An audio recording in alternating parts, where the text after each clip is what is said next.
Pain heals. Chicks dig scars. Glory lasts forever. Wow.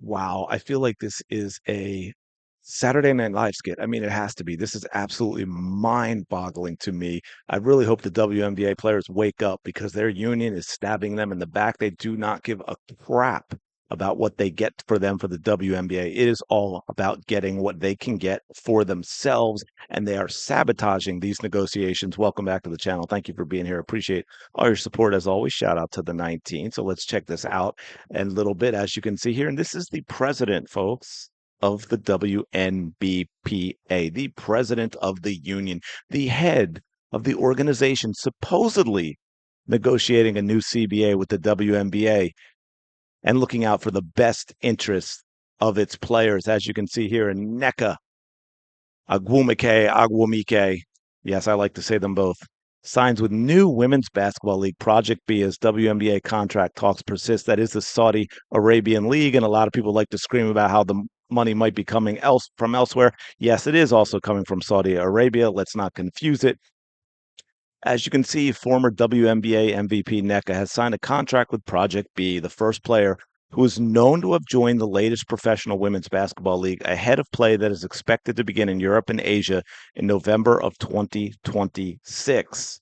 She will get an undisclosed salary and equity ownership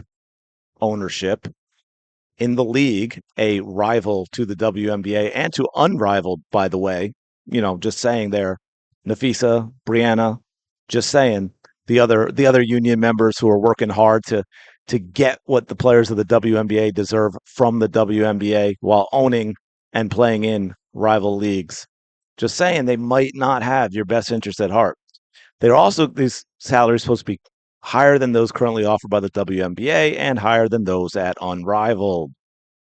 While the financial specifics haven't been disclosed, the potential of more lucrative compensation comes at an important moment for women's professional basketball, as interest in the sport has soared in recent years. The WNBA and Players Union are locked in tense negotiations. Okay, as interest in the sport has soared in recent years. Question, comment below, let me know. Has interest in the sport soared in recent years?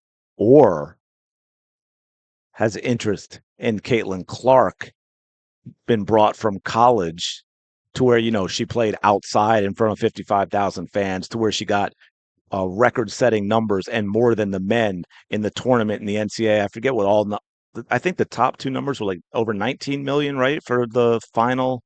I think 14 million for the final four as well for Caitlin Clark. So, but it is AP. AP is not a news outlet. It is a propaganda outlet. So let's be clear about that. Um, it's not something that's usually offered to us. And by us, I mean women athletes. That also, by the way, not true. Maybe not for basketball players. That's because basketball it's just not been popular. I'm sorry. That's just the fact of it, that no one has enjoyed the way the game has been played by the women. Athletes in other sports for women. Now, I'm not saying they get paid exactly what the men is, unless, of course, the sport is more popular. Now, women, the tennis players in the Grand Slams, the big tournaments, and I believe a few others, they get more money. And I know people are going to say, wait, no, they don't get more money. They get the same prize money. Well, yes, but they play best of three, and the men have to suffer through best of five. So, yes, they actually get paid more money in terms of the work that they put in. Okay. Uh, Women's soccer players, not in the league, not in NWSL, but the women's national team, which soccer is obviously a much more popular international sport. There's a lot more emphasis on the international play of the game. They do pretty well, especially when you throw in endorsements and so forth. Gymnasts, swimmers who break through, like Simone Biles, etc. I mean, there can be a lot of money made in women's sports. So that's not really true. But as you can see, also hopes an equity stake will be the standard for leagues going forward. That's impossible, by the way. I mean, I don't know. I shouldn't say impossible. That would be really interesting to see how that would work for every player to get an equity stake. How would that work? Serious question. I'm asking, as someone who has an investment background, how would that work? There's only so much equity, right? But for something like this, the players are always changing. over time. And I mean, you can only give so much equity. Or are you saying that players only get equity while they are playing and then it goes away because of the new players coming in? Seriously, how would that work? I'd love to know the details of that. Um, yeah, we know there was an extension through November, but let me ask you again, when you have the players negotiating for the players in the WNBA, playing and getting equity stakes or owning and founding rival leagues, how much do you think they're worried about and focused on getting a new CBA that is beneficial to the players in the WNBA? Again, 66 player league, unrivaled. I think they expanded what, 8 teams, maybe 48 players roughly for that. Like there isn't enough room. I'm just saying. Other thing that's very interesting about this, kind of separate from the CBA, but I think it's really important, is we all know that the WNBA is a very, shall we say, activist league in one direction, right?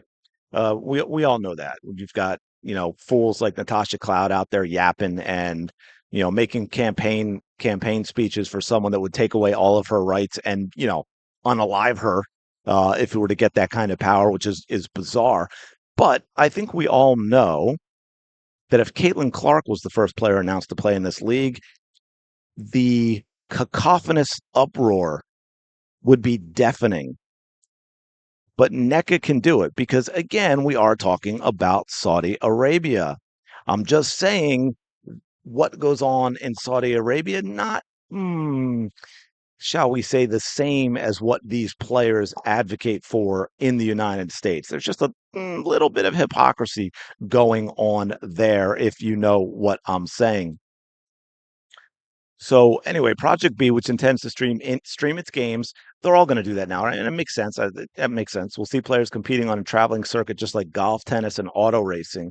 We want premier cities, and our goal is to create an F1 style TV event," said Alana Beer, Project B's chief basketball officer. I don't know what that is.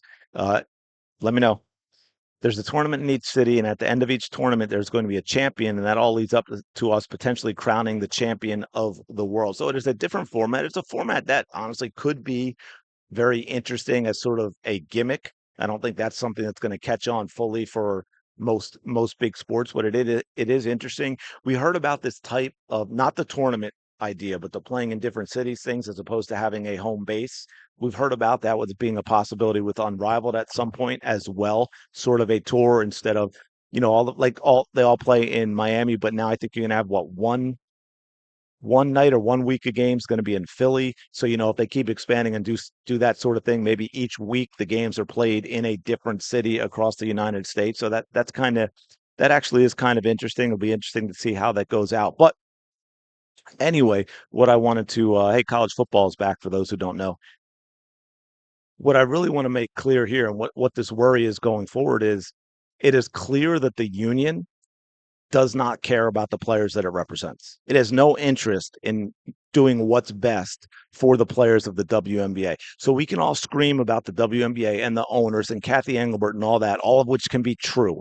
I've said it before. I will defend her when I think she's worth defending, but I'm also going to say that I don't think she should even be the WNBA commissioner. Those aren't mutually exclusive. I know I get a lot of heat for being fair and honest about these things, but the WNBA players, if they truly want a fair CBA, they need to wake up and replace everyone in leadership at their union because these players, Nneka, Nafisa, Brianna, they do not give a crap about the WNBA players at all. They don't care what they get for them. They only care what they get for themselves. They are actively fighting against the league. This is a huge conflict of interest. They have no business being in representing the union or being in leadership of the union and representing the players. It just has to change if we're going to make the WNBA successful going forward. Anyway, let me know your thoughts in the comments below. As always, appreciate you checking out the video. Smash the like button, subscribe to the channel. Really do appreciate it. Go have the day you deserve.